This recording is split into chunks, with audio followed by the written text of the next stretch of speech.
Understanding Extreme Weather, the Thunderous Side of English. Hello everyone. Welcome to today's English language learning video. We'll be diving into the fascinating world of weather as we explore extreme weather events. This is a wonderful chance for us to build up our vocabulary while learning about different weather patterns and phenomena.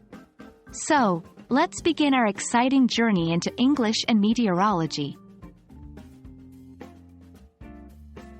Extreme weather refers to unusual, severe, or unseasonal weather conditions. These can range from devastating hurricanes to bone-chilling blizzards. Understanding these terms will help you to describe these powerful natural events in English. Hurricane, a severe storm with violent wind, typically in the tropics. Blizzard, a severe snowstorm with high winds and low visibility. Tornado, a rapidly spinning column of air that is in contact with both the surface of the earth and a cloud. Drought, a long period of time with no rainfall, causing a shortage of water. Flood, an overflow of a large amount of water beyond its normal limits, especially over normally dry land. Now, let's use these words in sentences to better understand their context. 1. The hurricane swept across the city, leaving a trail of destruction. 2. We were snowed in during the blizzard. Even the highways were closed. 3.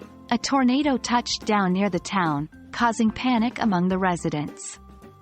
4. The farmers' crops failed due to the severe drought this year. 5. After days of heavy rain, the river burst its banks, causing a flood. English language also has various idiomatic expressions related to weather. Here are some of them. Under the weather.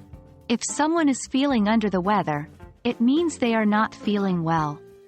Raining cats and dogs. This phrase means it's raining very hard. Snowed under. If you're snowed under, you're overwhelmed with work. Break the ice. This means to start a conversation with someone to make the situation less awkward. A storm in a teacup. This idiom means a small problem that has been blown out of proportion. And that's it, everyone. We've weathered the storm of extreme weather events and enhanced our English vocabulary. Remember, understanding and using these terms not only improves your English but also helps you to better understand global news and conversations about the environment. Keep practicing these words and phrases, and soon they'll be a natural part of your English vocabulary. Thank you for joining me in today's lesson, and I hope to see you in our next video. Until then, keep learning, and stay curious.